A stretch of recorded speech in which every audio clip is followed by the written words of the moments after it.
ಓಂ ಕೃಷ್ಣ ಕೃಷ್ಣ ಪ್ರಮೇಯಾತ್ಮನ್ ಪ್ರಪನ್ನ ಭಯಭಂಜನ ವಯಂ ತ್ವಾಂ ಶರಣಂ ಯಾಮೋ ಭವಭೀತಾಃ ಪೃಥಗ್ಧಿಯಃ ವಿಷ್ಣುಪತ್ನಿ ಮಹಾಮಾಯೇ ಮಹಾಪುರುಷಲಕ್ಷಣೆ ಪ್ರಿಯೇಥಾಮೇ ಮಹಾಭಾಗೆ ಲೋಕಮಾತರ್ನಮೋಸ್ತುತೆ ರತತ್ವಾದ್ಭಾತ್ಮಕೆ ವಿಷ್ಣಾವಥವಾಪಿ ಜಗದ್ಭೃತೇಃ ಭರತೋ ವಾಯುರುದ್ದಿಷ್ಟಃ ಭಾರತೀ ತತ್ಸರಸ್ವತಿ ಯಥೇಶ್ವರಶ್ಚ ಜೀವಶ್ಚ ಸತ್ಯಭೇದೌ ಪರಸ್ಪರಂ ತೇನ ಸತ್ಯೇನ ಮಾಂ ದೇವಾಃ ತ್ರಾಯಂತು ಸಹ ಕೇಶವಾಃ.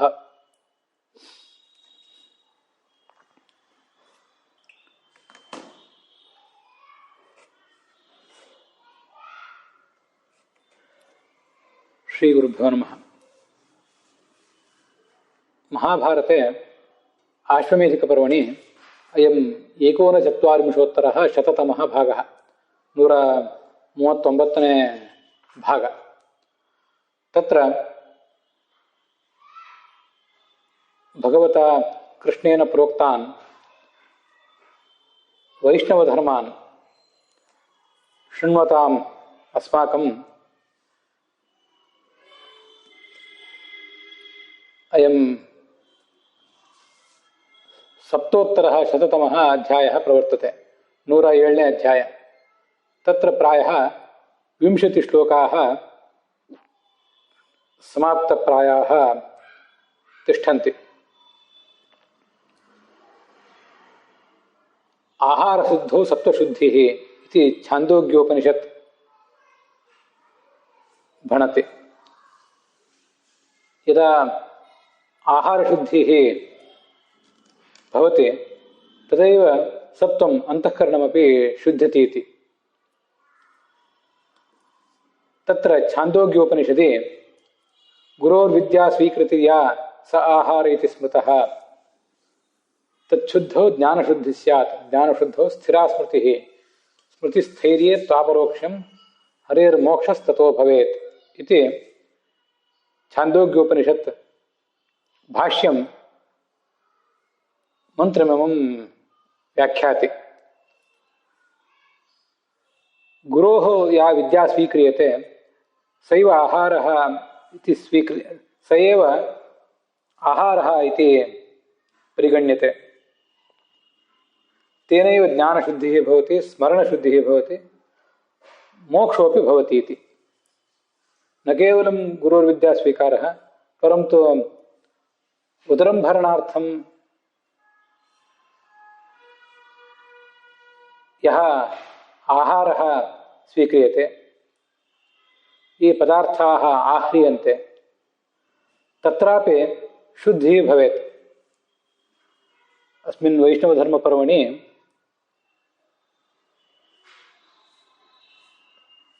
अनेकेषां पुरुषाणाम् अन्नं न भुञ्जीत साधकः इत्यादिश्यते. तेषां मध्ये दीक्षिताः, षण्डाः, पाकभेदकराः, चिकित्सकाः, द्विषदन्नं न भोक्तव्यं, शत्रूणाम् अन्नं न भोक्तव्यं, ये पतिताः, धर्मदृष्ट्या पतिताः, तेषाम् अन्नं न भोक्तव्यं.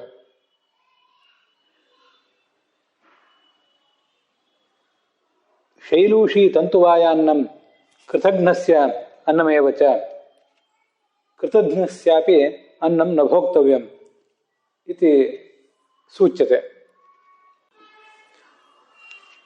ಈಗಾಗಲೇ ಹಿಂದೆ ನೋಡಿದಂತಹ ಶ್ಲೋಕವೇ ಇದು.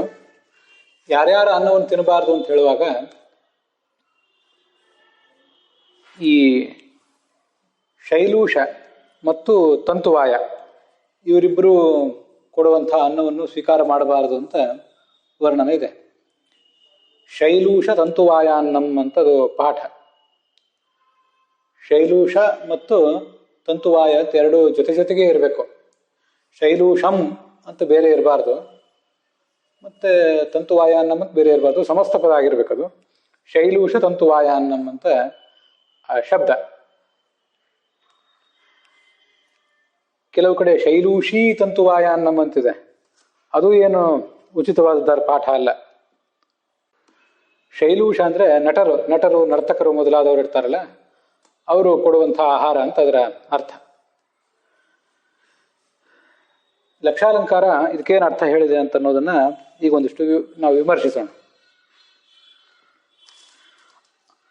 ಲಕ್ಷಾಲಂಕಾರದಲ್ಲಿ ಈ ಶೈಲೂಷಿ ಅಂತ ಪಾಠ ಇದೆ. ಶೈಲೂಷಿ ತಂತುವಾಯಾನ್ನಂ.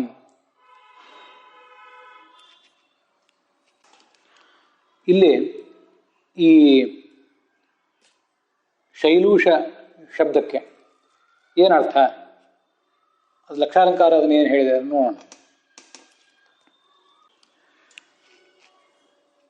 ಲಕ್ಷಾಲಂಕಾರ ಅದನ್ನು ಹೀಗೆ ಹೇಳ್ತದೆ: ಶೈಲೂಷಿ ವೇದ ಮರ್ಯಾದಾ ಭಂಗ ಕಾರಣಾತ್ ಯಾ ಶಿರಸಿ ಭುಜಯೋರ್ವಾ ಮುಂಡನ ಶ್ವಾನ ಮುದ್ರಾದಿನ ವಿರೂಪತ ಶೈಲೂಷಂ ತದ್ವಾನ್ ಶೈಲೂಷಿ. ಶೈಲಾಲಿನಸ್ತು ಶೈಲೂಷಾಃ ಜಾಯಾಜೀವಾಃ ಕೃಶಾಶ್ವಿನಃ ಉಮಾಣುಭಂಗ ದ್ವಿರನ್ವತಿ ಇತ್ಯಮರಃ ಅಂತ ಅಮರಕೋಶವನ್ನ ಅಲ್ಲಿ ಲಕ್ಷಾಲಂಕಾರ ಉದ್ಧರಿಸಿದೆ. ವೇದ ಮಾರ್ಗಕ್ಕೆ ಧಕ್ಕೆ ತಂದು ಆ ಮೂಲಕ ಸಮಾಜದ ಧಾರ್ಮಿಕ ಮುಖಂಡರ ಪ್ರಾಯ ಬಹಿಷ್ಕಾರಕ್ಕೊಳಗಾಗಿ ತಲೆ ಮೇಲೆ ಅಥವಾ ಭುಜಗಳಲ್ಲಿ ತಲೆಯನ್ನ ಬೋಳಿಸಿಬಿಡ್ತಾರೆ. ಹಿಂದೊಂದು ಬಾರಿ ಸಗರ ಕೆಲವು ರಾಜರಿಗೆ ಮಾಡಿದ್ದ ಅಂತ ಅದು ಕೇಳಿ ಬರ್ತದೆ. ಅಥವಾ ಈ ಭುಜಗಳಲ್ಲಿ ನಾಯಿ ಮುದ್ರೆ ಇತ್ಯಾದಿಗಳನ್ನು ಹಾಕ್ತಾರೆ. ಸುಟ್ಟು ನಾಯಿಯ ಚಿಹ್ನವನ್ನು ಮಾಡ್ತಾರೆ ಅಥವಾ ಹಚ್ಚೆ ಹಾಕ್ತಾರೆ, ಪ್ರಾಯ ಆಗಿರಬೇಕು. ಅದರಿಂದ ಆಗುವಂತಹ ಮುದ್ರಾ ಏನಿದೆ ಅದಕ್ಕೆ ಆ ಒಂದು ವೈರೂಪ್ಯ, ಅದಕ್ಕೆ ಶೈಲೂಷ ಅಂತ ಕರೀತಾರೆ. ಲಕ್ಷಾಲಂಕಾರ ಹೇಳುವಂತೆ ಅದು ಉಳ್ಳವನೇ ಶೈಲೂಷಿ. ಹೀಗೆ ವೇದ ಮಾರ್ಗಕ್ಕೆ ಧಕ್ಕೆ ತಂದು ತಾನು ಸಮಾಜದ ಬಹಿಷ್ಕಾರಕ್ಕೊಳಗಾದಂಥವನ ಅನ್ನೋನು ತಿನ್ನಬಾರದು ಅಂತ. ಶೈಲಾಲಿನಸ್ತು ಶೈಲೂಷಾಹ ಅಂತ ಅಮರಕೋಶ ಅದರ ಅರ್ಥವನ್ನು ಹೇಳಿದೆ. ಶೈಲಾಲಿಗಳನ್ನೇ ಶೈಲೂಷ ಅಂತ ಅಮರಕೋಶ ಹೇಳಿದೆ. ಶೈಲೂಷ ಅನ್ನೋ ಪಾಠವೇ ಪಾವಿಳ್ಯ ರಾಮಸ್ವಾಮಿ ಶಾಸ್ತ್ರಿಗಳ ಪಾಠದ 112ನೇ ಶ್ಲೋಕದ 15ನೇ ಅಧ್ಯಾಯದಲ್ಲಿ ಕೂಡ ಕಂಡು ಬರ್ತದೆ. ಮತ್ತೆ TR ಕೃಷ್ಣಾಚಾರ್ಯ ಪಾಠದಲ್ಲಿ ಕೂಡ ಶೈಲೂಷ ಅಂತಾನೆ ಇದೆ. ಆದರೆ ಶೈಲೂಷ ಶಬ್ದ ಸ್ವಲ್ಪ ಪ್ರತ್ಯೇಕವಾಗಿದೆ ಅಷ್ಟೆ. ಹೀಗೆ ಶೈಲೂಷ ಅಂದ್ರೆ ಆ ವೇದ ಬಹಿಷ್ಕಾರಕ್ಕೊಳಗಾದವರ ಒಂದು ಚಿಹ್ನ, ಅದು ಉಳ್ಳವನೇ ಶೈಲೂಷಿ ಅಂತ ಅವ್ರ ಅರ್ಥ ಹೇಳಿದ್ದಾರೆ. ಅದಕ್ಕೆ ಆಧಾರ ಏನು ಅದನ್ನು ಗಮನಿಸಿದ್ರೆ ಅಮರಕೋಶವನ್ನು ಅವ್ರು ತೋರಿಸಿದಂತೆ ಕಾಣಿಸ್ತದೆ. ಸರಿ, ಈಗ ಅಮರಕೋಶದಲ್ಲಿ ಏನಿದೆ ಅಂತ ನಾವು ಒಂದು ಬಾರಿ ಗಮನಿಸ್ಬೇಕು. ಅಮರಕೋಶದ 2ನೇ ವರ್ಗದ 10ನೇ ಕಾಂಡ, ಅದು 2ನೇ ಕಾಂಡದ 10ನೇ ವರ್ಗ ಶೂದ್ರ ವರ್ಗ ಅಂತ ಕರೀತಾರೆ ಅದನ್ನು. ಅಲ್ಲಿ 12ನೇ ಶ್ಲೋಕ ಶೈಲಾಲಿನಸ್ತು ಶೈಲೂಷಾಃ ಜಾಯಾಜೀವಾಃ ಕೃಶಾಶ್ವಿನಃ ಭರತ ಇತ್ಯಪಿ ನಟಃ ಚಾರಣಾಸ್ತು ಕುಶೀಲವಾಹ ಅಂತ ಅಲ್ಲಿರೋ ಶಬ್ದ. ಒಟ್ಟಾರೆ ಅಲ್ಲಿರೋ ಶಬ್ದ ಏನನ್ನು ಹೇಳ್ತದೆ? ಈ ಹಿಂದೂ ಮುಂದಿನ ಶ್ಲೋಕಗಳೇ ಮಾಯಾವಿಗಳು, ಜಾದೂ ಮಾಡುವವರು, ನರ್ತಕರು ಇವರೆಲ್ಲರನ್ನು ಹೇಳ್ತದೆ. ನಾಟಕ ಆಡುವವರನ್ನು ಕೂಡ ಹೇಳ್ತದೆ. ಮದ್ದಲೆಯವರು, ಕೈ ತಾಳದವರು, ತಾಳ ತಟ್ಟುವವರು, ಇಂಥವ್ರನ್ನೆಲ್ಲ ಅದು ವರ್ಣನೆ ಮಾಡಿದೆ ಆ ಭಾಗ. ಮತ್ತೆ ಕೊಳಲು ಊದುವವರು, ವೀಣೆ ನುಡಿಸುವವರು, ಮುಂದೆ ಬೇಟೆಗಾರರು, ಮಾಂಸ ಮಾರುವವರು, ಹೀಗೆಂತ ಮುಂದಿನ ಭಾಗ ಅಲ್ಲಿ ಕಂಡು ಬರ್ತದೆ. ಅದರ ಪ್ರಕಾರ ಒಟ್ಟವು 5 ಅಥವಾ 6 ಶಬ್ದಗಳು. ಶೈಲಾಲಿ ನಕಾರಾಂತವಾದ ಶಬ್ದ, ಶೈಲೂಷ ಅಂತ ಅಕಾರಾಂತವಾದ ಶಬ್ದ, ಜಾಯಾಜೀವ ಅಂತ 3ನೇ ಶಬ್ದ, ಕೃಶಾಶ್ವೀ ಅಂತ ನಕಾರಾಂತವಾದ ಶಬ್ದ 4ನೇದ್ದು, ಭರತಾಹ ಅಂತ ಇನ್ನೊಂದು ಭರತ ಅಥವಾ ಭಾರತ ಅಂತ 5ನೇದ್ದು, ನಟ ಅಂಥೇಳಿ 6ನೇದ್ದು. ಒಟ್ಟು 6 ಶಬ್ದಗಳು. ಇವೆರಡೂ ಕೂಡ ನಾಟ್ಯವನ್ನು ಮಾಡುವವರು ಅಂತ ಅದರ ತಾತ್ಪರ್ಯ ಆಗ್ತದೆ. ಶೈಲಾಲಿ ಅಂತ ಅಲ್ಲಿ ಶಬ್ದ ಇದೆ. ಆ ಶೈಲಾಲಿ ಅನ್ನೋ ಶಬ್ದಕ್ಕೆ ಶಿಲಾಲಿ ಅಂತ ಒಬ್ಬ ನಾಟ್ಯ ಸೂತ್ರವನ್ನು ಬರೆದವನು, ಅದನ್ನು ಅನುಸರಿಸಿ ನಟನೆ ಮಾಡುವವರು ಅಂತ ಹೀಗೆ ಅರ್ಥ. ಅದಕ್ಕೆ ಶೈಲಾಲಿನಸ್ತು ಶೈಲೂಷಾಹ, ಅವರನ್ನೇ ಶೈಲೂಷರು ಅಂತಲೂ ಕೂಡ ಹೇಳ್ತಾರೆ.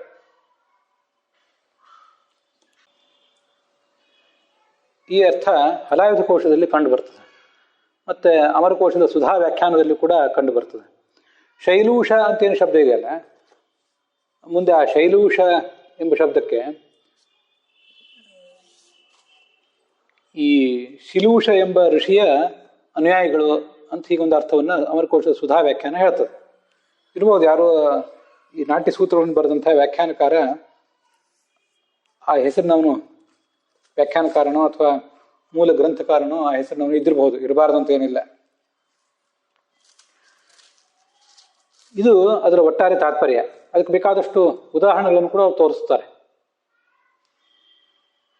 ಅಥೋಪಪತ್ತಿಂ ಚಲನಾಪರೋಪರಂ ಅವಾಪ್ಯ ಶೈಲೂಷ ಇವೈಷ ಭೂಮಿಕಾ ಅಂತ ಮಾಘ ಕವಿಯ ಒಂದು ಉದಾಹರಣೆಯನ್ನು ಅಲ್ಲಿ ಹೇಳ್ತಾರೆ. ಅಭಿಧಾನ ರತ್ನಮಾಲ ಅಂತ ಮತ್ತೊಂದು ಕೋಶ, ಅಲ್ಲಿಯೂ ಕೂಡ ಶೈಲಾಲಿ, ಶೈಲೂಷಃ, ಕುಶೀಲವಃ, ಚಾರಣಃ, ಕೃಷಾಶ್ವಿ, ಜಾಯಾಜೀವ, ಭರತಃ, ನಟಃ ಅಂತ ನಟರಿಗೆ ಪರ್ಯಾಯ ಪದಗಳನ್ನಾಗಿ ಆ ಎಲ್ಲ ಶಬ್ದಗಳನ್ನು ವರ್ಣನೆ ಮಾಡಿದ್ದಾರೆ. ವಾದ್ಯಗಾರರು ಒಂದು ಕೂಟ ಏನಿರ್ತದೆ ಅದಕ್ಕೆ ಮುಖಂಡ ಅಂತ ಕೂಡ ಹೀಗೆ ಕೆಲವು ಕಡೆ ಅರ್ಥ ಇದೆ.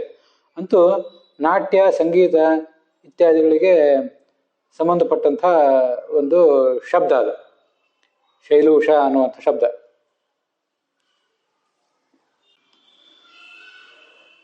ಮಹಾಭಾರತದಲ್ಲೂ ಕೂಡ ಅಕಾಲಜ್ಞಾಸಿ ಶೈರಂಧ್ರಿ ಶೈಲೂಷೀವ ವಿರೋಧಿಷಿ, ಆ ದ್ರೌಪದಿಗೆ ಈ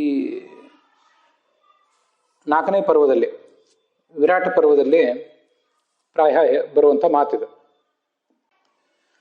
ದ್ರೌಪದಿ, ನಿನಗೆ ಕಾಲದ ಪರಿಚಯ ಇಲ್ಲ, ಶೈಲೂಷಿ ಇವ ನಟಿಯಂತೆ ನೀನು ಅಳ್ತಾ ಇದ್ದಿ ಅಂತ ಅಲ್ಲಿ ಹಾಸ್ಯ ಮಾಡಿದ ಮಾತು. ಹಾಸ್ಯ ಮಾಡಿದವರು ಯಾರು ಅಂತ ಗೊತ್ತಿಲ್ಲ, ಪ್ರಯೋಗ ಬೇರೆ ಬೇರೆ ಕೋಶಕಾರರು ಉದ್ಧರಿಸಿದ್ದನ್ನು ನಾನು ಕೂಡ ಅವಲೋಕನ ಮಾಡ್ತಿದ್ದೇನೆ, ನಿಮ್ಮ ಮುಂದೆ ಇಡ್ತಿದ್ದೇನೆ ಅಷ್ಟೆ.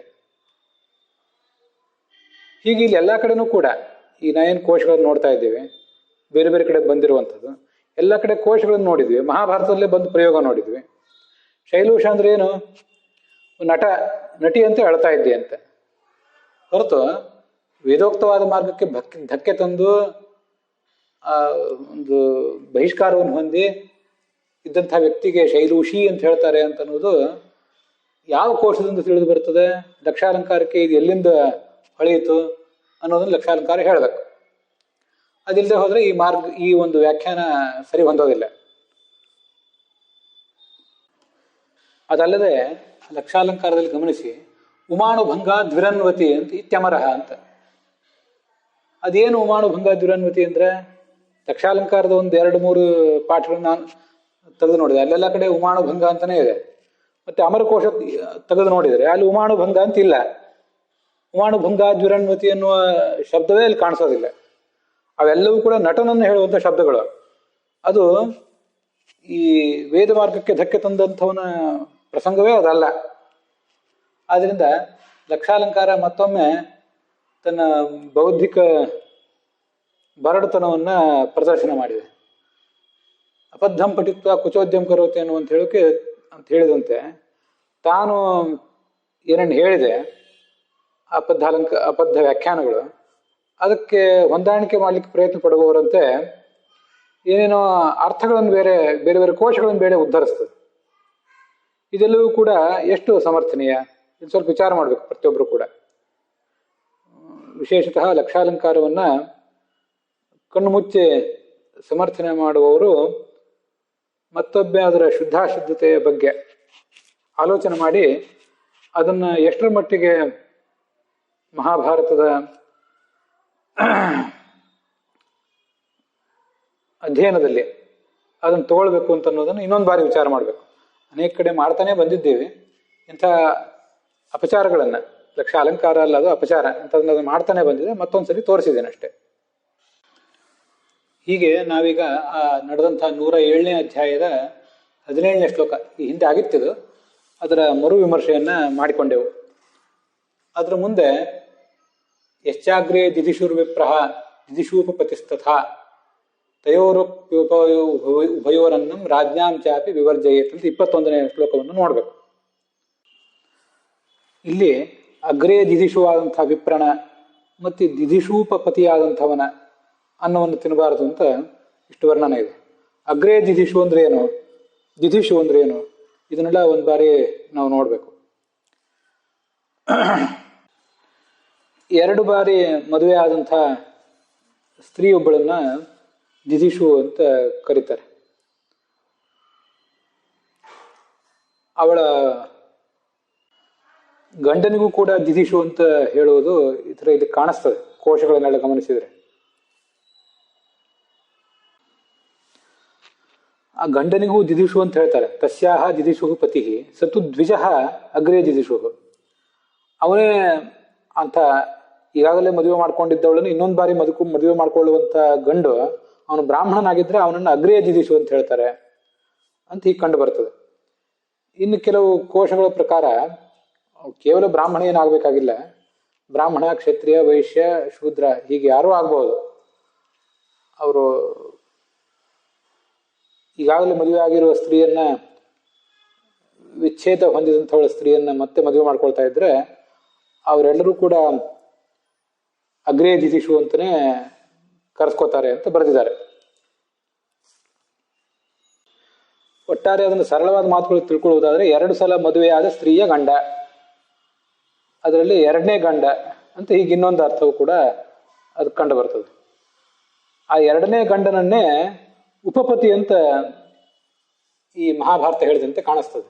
ದಿದಿಶು ಅಂದ್ರೆ ಆ ಸ್ತ್ರೀ, ಅವಳ ಉಪಪತಿ ಅವನು. 2ನೇ ಸರಿ ಮದುವೆ ಮಾಡಿಕೊಂಡ್ರೆ ಅವನು ಪತಿ ಅಲ್ಲ, ಉಪಪತಿ ಇದ್ದ ಹಾಗೆ ಅವನು ಅಂತ ಅದರ ಅಭಿಪ್ರಾಯ ಕಾಣಿಸ್ತದೆ. ಅಗ್ರೇ ದಿದಿಶು ಅನ್ನೋ ಶಬ್ದಕ್ಕೆ ಅಕ್ಕನ ಮದುವೆ ಆಗದೆ ಇದ್ದಾಗ ಮದುವೆ ಮಾಡ್ಕೊಂಡಂಥ ತಂಗಿ ಅಂತ ಮತ್ತೊಂದು ಅರ್ಥವೂ ಇದೆ. ಆದರೆ ಅದೇನು ಅರ್ಥ ಇಲ್ಲಿ ಪ್ರಸ್ತುತ ಏನಲ್ಲ. ಇಲ್ಲಿ ಅಗ್ರೇ ದಿದಿಶು ಅನ್ನೋದು ಹಾಗೆ 2ನೇ ಮದುವೆ ಮಾಡ್ಕೊಂಡಂಥ, ಈಗಾಗಲೇ ಮದುವೆ ಆಗಿರುವಂತಹ ಒಬ್ಬ ಸ್ತ್ರೀ ವಿಚ್ಛೇದನ ಹೊಂದಿದ್ದಾಳೆ, ಅವಳನ್ನು 2ನೇ ಬಾರಿ ಮದುವೆ ಮಾಡಿಕೊಂಡಂಥ ಒಬ್ಬ ಗಂಡಸು ಅಂತಿಷ್ಟೇ ಅರ್ಥ. ಶಬ್ದ ಕಲ್ಪದ್ರುಮದಲ್ಲಿ ದ್ವಿಜ ಇತ್ಯುಪಲಕ್ಷಣಂ, ದ್ವಿಜ ಅಂತ ಕೆಲವು ಕಡೆ ಹೇಳಿದ್ದಾರೆ. ಅಗ್ರೇ ದಿದಿಶುವ ಅಂತಂದ್ರೆ 2ನೇ ಬಾರಿ ಮದುವೆ ಮಾಡ್ಕೊಂಡಂತ ಒಬ್ಬ ಸ್ತ್ರೀಯನ್ನು 2ನೇ ಬಾರಿ ಮದುವೆ ಮಾಡ್ಕೊಂಡಂತ ಬ್ರಾಹ್ಮಣ ಅಂತ ಹೇಳ್ತಾರೆ. ಬ್ರಾಹ್ಮಣ ಮಾತ್ರ ಏನಲ್ಲ, ಎಲ್ಲರೂ ಕೂಡ, ಯಾವನೇ ಒಬ್ಬ ಕ್ಷತ್ರಿಯ, ವೈಶ್ಯ ಇತ್ಯಾದಿ ಇವರೆಲ್ಲರೂ ಕೂಡ ಅಗ್ರೇ ದಿದಿಶು ಅಂತಲೇ ಕರೆಸ್ಕೊಳ್ತಾರೆ ಅಂತ ಶಬ್ದಕಲ್ಪದ್ರುಮದ ಅಭಿಪ್ರಾಯ.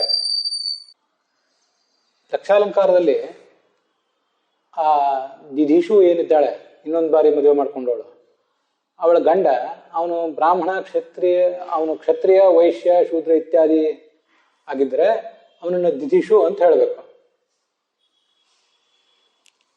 ಅವನು ಬ್ರಾಹ್ಮಣನಾಗಿದ್ರೆ ಅವನನ್ನು ಅಗ್ರೇ ದಿದಿಶು ಅಂತ ಹೇಳಬೇಕು ಅಂತ ಈಗ ಅರ್ಥ ಬರೆದಿದ್ದಾರೆ. ಆ ಅರ್ಥ ಏನೋ ಅಷ್ಟು ಸಮಾಧಾನ ಕೊಡ್ಲಿಲ್ಲ ನನಗೆ. ದಿದಿಶುಶ್ಚಾಸು ಉಪಪತಿಶ್ಚ ಅಂತ ಕರ್ಮಧಾರೆ ಸಮಾಸ ಮಾಡಬೇಕು ಅಂತ ಲಕ್ಷಾಲಂಕಾರದಲ್ಲಿದೆ. ಅವನು ಉಪಪತಿ, 2ನೇ ಬಾರಿ ಈಗಾಗಲೇ 1 ಬಾರಿ ಮದುವೆ ಮಾಡಿಕೊಂಡು ವಿಚ್ಛೇದನ ಪಡ್ಕೊಂಡವಳು ಅಥವಾ ಗಂಡ ಸತ್ತು ಹೋಗಿರುವಂತ ಹೆಣ್ಣು ಅವಳನ್ನು ಮದುವೆ ಮಾಡ್ಕೊಂಡಿರೋದ್ರಿಂದ ಈತ ಅವಳಿಗೆ ಉಪಪತಿಯೇ ಆದ. ಅದರಿಂದ ದಿದಿಶುಶ್ಚಾಸು ಉಪಪತಿಶ್ಚ ಎಂಬುದಾಗಿ ಕರ್ಮಧಾರಯವನ್ನ ಲಕ್ಷಾಲಂಕಾರ ಅಭಿಪ್ರಾಯಪಟ್ಟಂತೆ ಕಾಣಿಸ್ತದೆ. ಅದ್ರ ಬಗ್ಗೆ ನನಗೆ ಈ ಪಾಠ ಶುದ್ಧಿ ಬಗ್ಗೆ ಮತ್ತೆ ಅರ್ಥಶುದ್ಧಿ ಬಗ್ಗೆ ಪೂರ್ಣವಾದ ನಿರ್ಧಾರಕ್ಕೇನು ಬರ್ಲಿಕ್ಕಾಗಿಲ್ಲ ಅಂತ ಅಲ್ಲಿ ಇದ್ದುದನ್ನ ಹೇಳಿದ್ದೇನೆ ಅಷ್ಟೆ. ರಾಜರ ಅನ್ನವನ್ನು ತಿನ್ನಬಾರದು, ಶೂದ್ರರ ಅನ್ನವನ್ನು ತಿನ್ನಬಾರದು, ಇದೆಲ್ಲ ನಮಗೆ ಗೊತ್ತಿದೆ. ವೇಶ್ಯರ ಅನ್ನವನ್ನ, ಸಮೂಹದ ಅನ್ನವನ್ನು ತಿನ್ನಬಾರದು, ಇದು ಕೂಡ ಎಲ್ಲ ಹಿಂದೆ ಬಂದದ್ದೇ ಆಗಿದೆ. ದಿದಿಶು ಅನ್ನೋ ಒಂದು ಶಬ್ದದ ವಿಮರ್ಶೆ ಮಾತ್ರ ಉಳಿದಿತ್ತು. ಅದ್ರ ಬಗ್ಗೆ ನನಗೇನು ಸ್ಪಷ್ಟವಾಗಿ ತೀರ್ಮಾನ ತಗೊಳ್ಳಿಕ್ಕಾಗಿಲ್ಲ. ಅಷ್ಟನ್ನು ಮಾತ್ರ ಇಲ್ಲಿ ಹೇಳಿದ್ದೇನೆ. ಮುಂದೆ ವಿಷ್ಠಾ ವಾರ್ಧುಷಿಕಸ್ಯ ಅನ್ನಂ ತಸ್ಮಾತ್ ಪರಿವರ್ಜಯೇತ್. ಬಡ್ಡಿಯಿಂದ ಜೀವಿಸುವವರು ನೀಚರು, ಅದು ಅನ್ಯಾಯದ ಹಣ, ಆದ್ದರಿಂದ ಅವರ ಅನ್ನ ಅಂತನ್ನೋದು ಮಲಕ್ಕೆ ಸಮಾನ, ಅದನ್ನು ಪರಿತ್ಯಾಗ ಮಾಡಬೇಕು. ಮೋಹದಿಂದ ಇಂಥ ಅನ್ನವನ್ನು ಏನಾದರೂ ಭೋಜನ ಮಾಡೋ ಪ್ರಸಂಗ ಬಂದರೆ ಚರ್ಮ, ಅಸ್ಥಿ ಇತ್ಯಾದಿಗಳನ್ನೇ ತಿಂದಂತೆ ಆಗ್ತದೆ. ಇಂಥವನ್ನು ಒಂದು ತಿಂದರೆ ಅದಕ್ಕೇನು ಪ್ರಾಯಶ್ಚಿತ್ತ ಮಾಡ್ಕೊಳ್ಬೇಕು?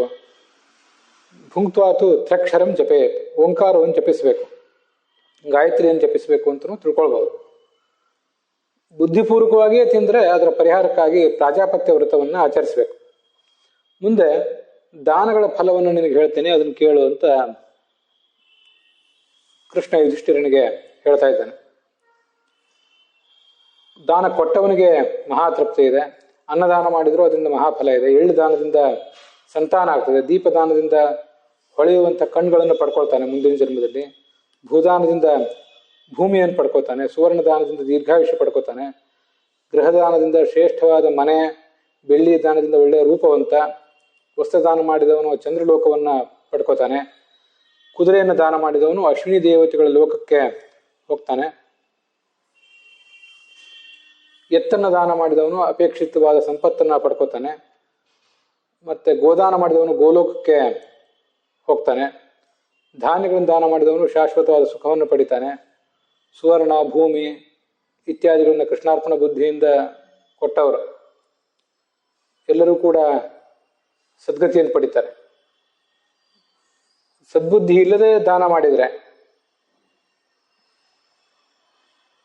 ಯಹ ಅರ್ಚಿತಂ ಪ್ರತಿಗೃಹಾತಿ ದದಾತಿ ಅರ್ಚಿತಮೇವಚ, ಸ್ವೀಕಾರ ಮಾಡುವವನು ಕೂಡ ಸದ್ಬುದ್ಧಿಯಿಂದ ಅದು ಭಗವಂತನಿಗೆ ಅರ್ಪಿತವಾದ್ದನ್ನು ನನಗೆ ಕೊಡ್ತಾ ಇದ್ದಾನೆ ಅಂತ ತಿಳ್ಕೋಬೇಕು. ದಾನ ಕೊಡುವವನು ಹಾಗೆ ಕೊಡಬೇಕು. ಅದಿಲ್ಲದೆ ಹೋದರೆ ಇಬ್ಬರು ದುರ್ಗತಿಯನ್ನು ಪಡಿತಾರೆ ಅಂತ ಅದರ ಅಭಿಪ್ರಾಯ ಆಗ್ತದೆ. ಸುಳ್ಳನ್ನು ಹೇಳಬಾರ್ದು ಜ್ಞಾನಿ ಆದವನು ಯಾವತ್ತು. ಅನೃತಂ ನ ವದೇದ್ ವಿದ್ವಾನ್ ತಪಸ್ತತ್ವ ನ ವಿಸ್ಮಯೇತ್, ತಪಸ್ಸು ಮಾಡಿ ನಾನು ಎಷ್ಟು ಮಹಾಸಾಧನೆ ಮಾಡಿದ್ದೇನೆ ಅಂತ ಹೇಳಬಾರ್ದು. ಬ್ರಾಹ್ಮಣರನ್ನು ಯಾವತ್ತೂ ಕೂಡ ಅವಮಾನಿಸಬಾರ್ದು.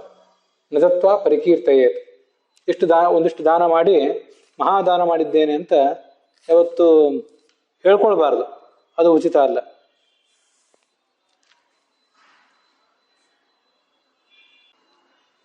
ತುಂಬ ಸುಂದರವಾದಂಥ ಒಂದು ಸುಭಾಷಿತ ಇಲ್ಲಿ ಮುಂದೆ ಕಾಣಿಸ್ತದೆ. ಯದ್ಯ ಅನೃತೇನ ಕ್ಷರತಿ ತಪಃ ಕ್ಷರತಿ ವಿಸ್ಮಯಾತ್, ಆಯುರ್ವಿಪ್ರಾಪವಾದೇನ ದಾನಂತು ಪರಿಕೀರ್ತನಾತ್. ನಾವೇನಾದರೂ ಅಲ್ಪ ಸ್ವಲ್ಪ ಯಜ್ಞ ಉಪಾಸನ ಇತ್ಯಾದಿಗಳನ್ನು ಮಾಡಿದರೆ ಅದೆಲ್ಲವೂ ಸುಳ್ಳು ಹೇಳೋದ್ರಿಂದ ನಷ್ಟ ಆಗ್ತದೆ. ಅಹಂಕಾರದಿಂದ ತಪಸ್ಸು ನಷ್ಟ ಆಗಿ ಹೋಗ್ತದೆ. ಬ್ರಾಹ್ಮಣರನ್ನ ಜ್ಞಾನಿಗಳನ್ನು ಅವಮಾನಿಸಿದ್ರಿಂದ ಆಯುಷ್ಯ ಕ್ಷೀಣ ಆಗ್ತದೆ. ದಾನ ಕೊಟ್ಟು ಹೇಳ್ಕೊಂಡಿದ್ರಿಂದ ದಾನದ ಫಲ ನಷ್ಟ ಆಗಿ ಹೋಗ್ತದೆ. ಜೀವ ಈ ಜಗತ್ತಿನಲ್ಲಿ ಏಕಾಂಗಿಯಾಗಿ ಹುಟ್ಟುತ್ತಾನೆ, ಏಕಾಂಗಿಯಾಗಿ ಸಾಯ್ತಾನೆ. ಆದ್ರಿಂದ ತಾನು ಮಾಡಿದ ಫಲಕ್ಕೆ ತಾನೇ ಜವಾಬ್ದಾರಿ ಆಗ್ತಾನೆ ಯಾವತ್ತೂ ಕೂಡ. ಅವನು ಮರಣ ಹೊಂದಿದ ಕೂಡಲೇ ಅವನ ಶರೀರವನ್ನ ಭೂಮಿಯಲ್ಲಿ ಇಟ್ಟು ಹೊರಟೋಗ್ಬಿಡ್ತಾರೆ. ಅದೇನೊಂದು ಕಟ್ಟಿಗೆ ಮಣ್ಣು ಹೆಂಟೆಗೆ ಸಮಾನ ಅಷ್ಟೇ. ಅದು ಧರ್ಮ ತಮನುವರ್ತತೆ ವಿಮುಖಾ ಬಾಂಧವಾ ಯಾಂತಿ, ಧರ್ಮಸ್ಥ ಮನುವರ್ತತೆ, ಧರ್ಮ ಒಂದೇ ಅವನನ್ನು ಹಿಂಬಾಲಿಸ್ತದೆ. ಅನಾಗತಾದಿ ಕಾರ್ಯಾಣಿ ಕರ್ತುಂ ಗಣಯತೆ ಮನಃ, ತುಂಬ ಮನುಷ್ಯನೊಂದು ಎಚ್ಚರಿಕೆಯನ್ನು ಕೊಡುವಂಥ ಒಂದು ಮಾತಿದೆ. ಇನ್ನು ಮುಂದೆ ಇಂಥ ಕಾರ್ಯಗಳನ್ನು ನಾನು ಮಾಡಬೇಕಾಗಿದೆ, ಇಷ್ಟು ಸಂಪತ್ತನ್ನು ಗಳಿಸ್ಬೇಕು, ಹೀಗೆ ಅದನ್ನು ಅನುಭವಿಸ್ಬೇಕು ಅಂತೆಲ್ಲ ಆಲೋಚನೆ ಮಾಡ್ತಾನೆ. ಶರೀರಕಂ ಸಮುದ್ವೀಕ್ಷ ಸ್ಮಯತೆ ನೂನಂ ಅಂತಕಃ. ಆದರೆ ಶರೀರಕಂ ಅಥವಾ ಶಾರೀರಕಂ, ಶರೀರದಲ್ಲಿರುವಂಥ ಈ ಜೀವ ಕ ಅಂತಿದೆ. ಕ ಅಂದರೆ ಕ್ಷುದ್ರ ಅಂತ ಅದರ ಅರ್ಥ. ಕ್ಷುದ್ರನಾದ ಈ ಜೀವನನ್ನು ನೋಡಿ ಯಮ ನಗುತ್ತಾನೆ. ನಾನು ಕರ್ಕೊಂಡು ಹೋಗಿ ನಿಂತಿದ್ದೇನೆ, ಆದರೆ ಇವನು ನಾನಾ ಥರದ ಆಲೋಚನೆಗಳನ್ನು ಮಾಡ್ತಿದ್ದೇನಲ್ಲ ಅಂತ. ಆದ್ದರಿಂದ ಧರ್ಮದ ಸಹಾಯ ಯಾವತ್ತೂ ಕೂಡ ಮನುಷ್ಯನಿಗೆ ತಪ್ಪಬಾರದು. ಧರ್ಮದ ಒಂದು ಬೆಂಬಲ ಇದ್ದರೆ ಮಹಾ ನರಕವನ್ನು ಅವನು ದಾಟಬಲ್ಲ.